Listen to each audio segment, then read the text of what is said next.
Hi குட்டீஸ், இன்னைக்கு ஒரு குட்டி கதை பார்க்கலாமா?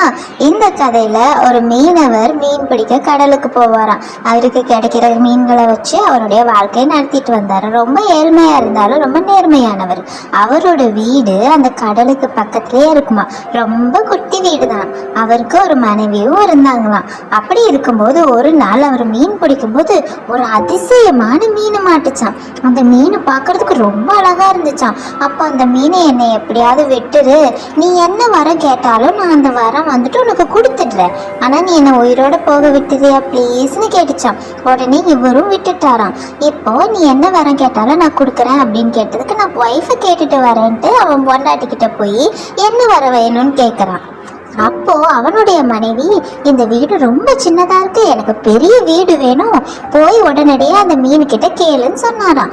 இவரும் உடனடியா போய் மீன் கிட்ட என் மனைவிக்கு பெரிய வீடு வேணும் அப்படின்னு கேட்டாராம். அந்த மீன், சரி ஓகே இப்ப போ, நீ கேட்ட மாதிரியே உனக்கு ஒரு பெரிய வீடா அங்க காத்துக்கிட்டு இருக்கும், உன் மனைவி கூட நீ போய் சந்தோஷமா வாழு அப்படின்னு சொல்லி அனுப்பி வச்சுச்சான்.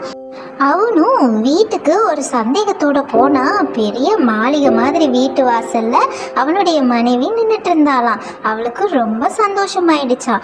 ஆனா அவ பாக்குறதுக்கு ரொம்ப சாதாரணமா இருக்கிறதுனால இவ அடுத்த வரத்தை அந்த மீன் கிட்ட கேட்கலான்னு யோசிச்சு அவளுடைய கணவன் கிட்ட போய், நான் பாக்குறதுக்கு ராணி மாதிரி இருக்கணும்னு போய் சொல்லுன்னு சொன்னானா.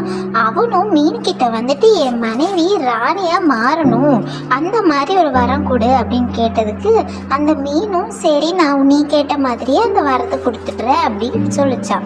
இப்ப வீட்டுக்கு போய் பாரு, உன்னுடைய மனைவி ஒரு ராணியா இருப்பான்னு சொன்னாலாம். அதே மாதிரி இவனும் வீட்டுக்கு வந்து பார்க்கும்போது மனைவி ராணி மாதிரி உட்கார்ந்துருந்தாலாம். அப்போ மனைவிக்கு ரொம்ப சந்தோஷம். இருந்தாலும் அவளுடைய பேராசைனால, இந்த சூரியனும் சந்திரனுக்கும் நான் தான் அரசியா இருக்கணும், எல்லாத்தையும் நான் தான் கண்ட்ரோல் பண்ணணும்னு அவ சொன்னாலாம். இவனும் வேற வழி இல்லாம போய் அந்த மீன் கிட்ட கேட்டானா. அவனும் அந்த மீன் கிட்ட கேட்ட உடனே அந்த மீனுக்கு பயங்கர கோபம் வந்துருச்சு. இந்த அளவு பேராசைப்பட்டா இருக்கிறது கூட நிலைக்காதுன்னு அந்த மீன் சொல்லிட்டு அங்கிருந்து மறுபடியும் கடலுக்குள்ளேயே குதிச்சு போயிடுச்சான்.